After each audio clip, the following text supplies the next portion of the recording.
в уста. Не мога да го изтърпя. Ако ти измерим пулса, колко ще е? Много.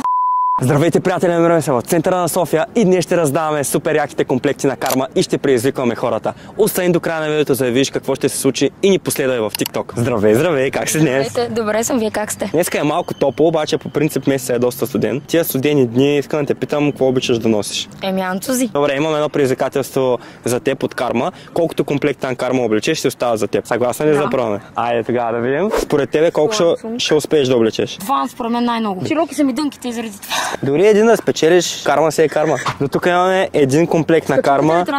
Това е твоя тактика, ти си преценяваш. Синьото или бежал, кое ти харесва повече или двата? Поръчвала ли си до сега от Карма? Да, тениска. Need money for push. И в крайна сметка събрали ги парите или не? Не. Още малко. За жалост. Според мен тактиката със слагането на качулката е доста успешна до момента.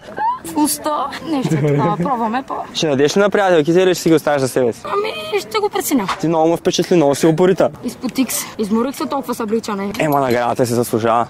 Не мога да го изтърпя.